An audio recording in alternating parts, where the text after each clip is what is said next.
Welcome all of you in made mind bear academy channel everyone. Today हम लोग यहाँ पे डिस्कस करेंगे UP CNET entrance exam and MCBSE nursing entrance exam से related most important questions paper के बारे में और अलीगढ़ मुस्लिम यूनिवर्सिटी के द्वारा जो बीएससी नर्सिंग का एंट्रेंस एग्जाम कंडक्ट कराया जाएगा उससे रिलेटेड जो इंपॉर्टेंट नर्सिंग एप्टीट्यूड क्वेश्चन को डिस्कस करेंगे। सो यहाँ पे फर्स्ट क्वेश्चन है, नर्सिंग का मुख्य उद्देश्य क्या है? जो what is the main objective of nursing, जो नर्सिंग होता है उसका उस नर्सिंग डिपार्टमेंट का मेन वर्क क्या होता है? तो फर्स्ट ऑप्शन दवा प्रदान करना, सेकेंड है रोगी की देखभाल और स्वास्थ्य संवर्धन, थर्ड ऑप्शन है अस्पताल की सफाई, लास्ट ऑप्शन है सर्जरी करना। तो जो मेन ऑब्जेक्टिव होता है नर्सिंग का होता है patient care and health promotion. Option B जो करेक्ट ऑप्शन है। अगला प्रश्न है, नर्सिंग में एसेप्सिस का अर्थ क्या है? तो आप लोगों ने सुना होगा एसेप्टिक कंडीशन। तो एसेप्टिक कंडीशन का मतलब होता है कि ऐसा प्लेस जहाँ पे माइक्रो ऑर्गेनिज्म ग्रो ना करे, मतलब कि एब्सेंस ऑफ माइक्रो ऑर्गेनिज्म ऐसे प्लेस में होता है। तो यहाँ पे जो एसेप्सिस का अर्थ होता है नर्सिंग में, फर्स्ट ऑप्शन है संक्रमण की रोकथाम, सेकेंड है रक्तस्राव को रोकना, थर्ड है दर्द को कम करना है, लास्ट ऑप्शन है हड्डी को जोड़ना। तो नर्सिंग में एसेप्सिस का अर्थ होता है जो है प्रिवेंशन ऑफ इन्फेक्शन, संक्रमण की रोकथाम। ऑप्शन ए जो है करेक्ट ऑप्शन है। अगला प्रश्न है, शरीर में सबसे बड़ी ग्रंथि कौन सी है? Which is the largest gland in the human body? So first option है थायराइड ग्लैंड, सेकेंड है अग्नाशय, थर्ड ऑप्शन है यकृत एंड लास्ट ऑप्शन है अधीबृग ग्रंथि। सो बॉडी में जो लार्जेस्ट ग्रंथि होती है वह लीवर होता है। ऑप्शन सी जो करेक्ट ऑप्शन है। लीवर क्या करता है? बाइल का सिक्रीशन करता है। तो नर्सिंग में यहाँ पे बी अपान एस का क्या अर्थ है? फर्स्ट ऑप्शन है वाइटल सिम्टम्स, सेकेंड है vital science viral science and last option है वाइटल साइंस, लास्ट दिया है वेरिएबल सिम्टम्स। तो करेक्ट ऑप्शन हो जाएगा सी वाला यहाँ पे हम लोग का वाइटल साइंस। जो भी अपान यस वर्ड है नर्सिंग में इसका मतलब होता है वाइटल साइंस। अगला प्रश्न है, प्राथमिक चिकित्सा में RIC का पूर्ण रूप क्या है? तो फर्स्ट ऑप्शन है रेस्ट आइस कंप्रेशन एलिवेशन। सो RIC का जो फुल फॉर्म है नर्सिंग में वह होता है rest ice compression elevation. Option A जो है करेक्ट ऑप्शन रहेगा, रेस्ट आइस कंप्रेशन एलिवेशन। अगला प्रश्न है, नर्सिंग में दस्ताने पहनने का मुख्य उद्देश्य क्या है? सो फर्स्ट ऑप्शन है स्टाइलिश दिखने के लिए, सेकेंड है हाथ को गर्म रखने के लिए, थर्ड ऑप्शन है संक्रमण को रोकने के लिए एंड लास्ट ऑप्शन है मरीज को आराम देने के लिए। तो जो बियरिंग ग्लोव्स जो नर्सिंग में इसलिए ग्लोव बियर करते हैं जिससे क्या होता है जो इन्फेक्शियस माइक्रो ऑर्गेनिज्म अगर ग्लव्स पे हैं तो वह जो है हमारे अंदर बॉडी में, मतलब बॉडी में कहीं टचिंग ना हो किसी के, तो क्या हो सिर्फ ग्लोव्स तक ही क्या हो सीमित ही रह सकें। तो संक्रमण को रोकने के लिए ही क्या किया जाता है नर्सिंग में ग्लव्स को बियर किया जाता है। अगला प्रश्न है, रक्तचाप को मापने के लिए कौन सा उपकरण उपयोग किया जाता है? तो रक्तचाप मतलब कि ब्लड प्रेशर, जो कि सबको पता होगा कितना होता है नॉर्मल, तो 120/80 mmHg होता है, जो कि सिस्टोलिक और डायस्टोलिक रेट होता है। सो फर्स्ट ऑप्शन है थर्मामीटर, सेकेंड है स्टेथोस्कोप, थर्ड ऑप्शन है फाइगमोमैनोमीटर एंड लास्ट ऑप्शन है पल्स ऑक्सीमीटर। तो इससे हम ऑक्सीजन लेवल मेजर करते हैं, थर्मामीटर से बॉडी टेम्परेचर, स्टेथोस्कोप से हार्ट बीट मेजर करते हैं, इस फाइगमोमैनोमीटर से हम क्या करते हैं BP मेजर करते हैं, ब्लड प्रेशर।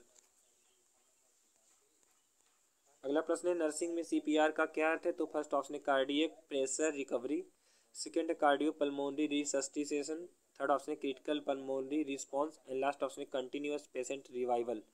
सो CPR का अर्थ होता है कार्डियो पल्मोनरी रिसस्टिटेशन। ऑप्शन बी जो है करेक्ट ऑप्शन है। अगला प्रश्न यहाँ पे दिया है, ऑक्सीजन का ब्लड में ऑक्सीजन का परिवहन कौन करता है? Which component transport oxygen in the blood? So first is a white blood cell, second है red blood cell, third option है प्लेटलेट्स एंड लास्ट ऑप्शन है प्लाज्मा। तो ब्लड का जो 55% भाग होता है वह प्लाज्मा होता है, बाकी शेष उसके कंपोनेंट होते हैं जैसे कार्पस सेल्स, प्लेटलेट्स, ये सभी हो जाते हैं। सो यहाँ पे करेक्ट ऑप्शन हो जाएगा ऑप्शन नंबर बी वाला, जो रेड ब्लड सेल्स होता है इसमें HB हीमोग्लोबिन होता है। हीमोग्लोबिन क्या करता है ऑक्सीजन के 4 मॉलिक्यूल को पकड़कर ब्लड में ले जाता है, ट्रांसपोर्ट करता है। अगला प्रश्न यहाँ पे, एंटीबायोटिक्स किस प्रकार के संक्रमण के इलाज में सहायक होते हैं?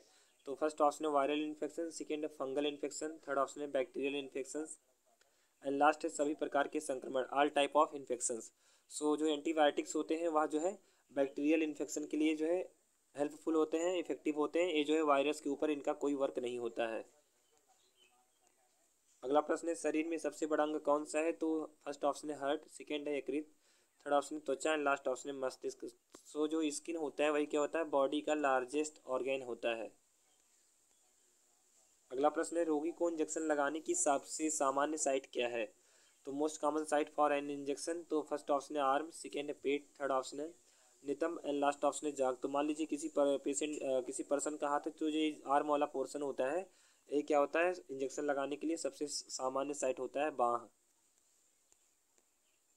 अगला प्रश्न है सामान्य शरीर का तापमान क्या होता है? तो फर्स्ट ऑप्शन है 96.8 अंश फ़ारेनहाइट, सेकेंड है 98.6 अंश फ़ारेनहाइट, थर्ड ऑप्शन है 100.4 अंश फ़ारेनहाइट एंड लास्ट ऑप्शन है 102 फ़ारेनहाइट। तो जो बॉडी का नॉर्मल टेम्परेचर होता है वह 98.6 अंश फ़ारेनहाइट और 37 अंश सेंटीग्रेड होता है। अगर पूछा जाए यहाँ पे अगला प्रश्न है जो कि ऑक्सीजन का मुख्य कार्य क्या है? तो फर्स्ट ऑप्शन है पाचन में मदद करना, सेकेंड है रक्त प्रवाह को नियंत्रित करना, अगला प्रश्न अगला ऑप्शन दिया ऊर्जा उत्पादन करना है, लास्ट ऑप्शन तंत्रिका संकेतों को तेज करना। तो ऑक्सीजन का मेन फंक्शन होता है एनर्जी को प्रोडक्शन करना। जैसे कि आप सभी को पता होगा जब हम हाई माउंटेन वाले रीजन में जाते हैं तो हमें ऑक्सीजन लेवल की ऑक्सीजन की आवश्यकता पड़ती है। तो अगर ऑक्सीजन न मिले तो हमारी बॉडी में एनर्जी नहीं आएगा। तो यहाँ पे मेन फंक्शन क्या है, ऑक्सीजन ऊर्जा उत्पादन करना ऑक्सीजन का मेन कार्य होता है।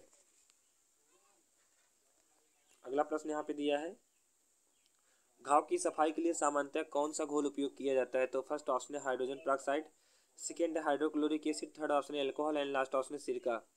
तो हाइड्रोजन पेरोक्साइड का उपयोग हम क्या करते हैं, जो वाउंड को क्लीन करने के लिए करते हैं। यहाँ पे ऑप्शन ए जो करेक्ट ऑप्शन है। अगला प्रश्न यहाँ पे पल्स रेट मापने के लिए सबसे उपयुक्त स्थान कौन सा है? तो फर्स्ट ऑप्शन है गर्दन, सेकेंड है कलाई, थर्ड ऑप्शन है कोहनी एंड लास्ट ऑप्शन है टखना।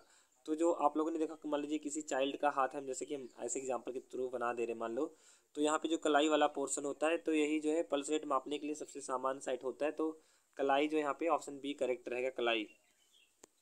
अगला प्रश्न है आईसीयू का पूर्ण रूप क्या है? तो आईसीयू का फुल फॉर्म होता है इंटेंसिव केयर यूनिट। तो फर्स्ट वाला ऑप्शन ही सही है, इंटेंसिव केयर यूनिट। एमआरआई का फुल फॉर्म क्या होता है? Magnetic resonance imaging. CT scan का फुल फॉर्म क्या होता है? Computed tomography. और एक्सरे का फुल फॉर्म क्या होता है? तो इसका मतलब एक्सक्रेडे ही होता है, जो कि एक्सरे का मतलब ही। अगला प्रश्न यहाँ पे दिया है ग्लूकोमीटर का उपयोग किस लिए किया जाता है? तो फर्स्ट ऑप्शन है रक्तचाप मापने के लिए। इसके लिए हम क्या करेंगे, स्टेथोस्कोप का उपयोग, स्फिग्मो जो यहाँ पे बोला क्या ब्लड प्रेशर, तो यहाँ पे हम स्फिग्मो मैनोमीटर या SPM का करेंगे। रक्त में ग्लूकोज स्तर मापने के लिए हम ग्लूकोमीटर का उपयोग करेंगे। हृदय गति मापने के लिए हम स्टेथोस्कोप का उपयोग करेंगे। एंड शरीर का तापमान मापने के लिए हम थर्मामीटर का उपयोग करेंगे। सो यहाँ पे ऑप्शन बी करेक्ट ऑप्शन है, रक्त में ग्लूकोज स्तर मापने के लिए हम ग्लूकोमीटर का उपयोग करते हैं।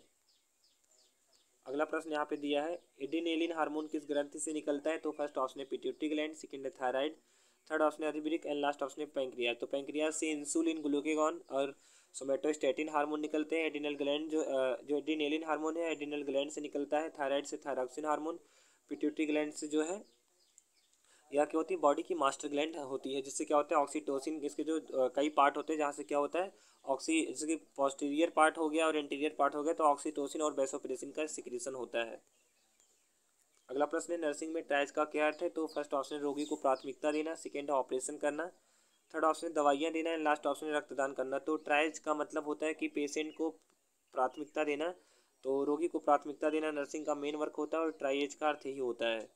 नेक्स्ट एंड लास्ट क्वेश्चन यहाँ पे दिया है नवजात शिशु की सामान्य श्वसन दर क्या होती है? तो फर्स्ट ऑप्शन है 12 से 20 सांस प्रति मिनट, सेकेंड है 20 से 40 सांस प्रति मिनट, थर्ड ऑप्शन है 30 से 60 सांस प्रति मिनट एंड लास्ट ऑप्शन है 60 से 80 सांस प्रति मिनट। तो जो है नवजात शिशु की सामान्य श्वसन दर जो होता है वह 30 से 60 सांस प्रति मिनट होता है। ऑप्शन सी जो है करेक्ट ऑप्शन है। So thanks for watching this video. If you like this video then don't forget to subscribe my channel and subscribe my channel for next part of the video. मिलते हैं next video में। All of India student subscribe करना channel को ना भूलें, जिससे आपको हम आसानी से अगला पार्ट प्रोवाइड कर सकें। इसलिए आप हमारे चैनल को सब्सक्राइब करें और जुड़े रहें। मिलते हैं नेक्स्ट वीडियो में। All of India student take care of yourself and best of luck.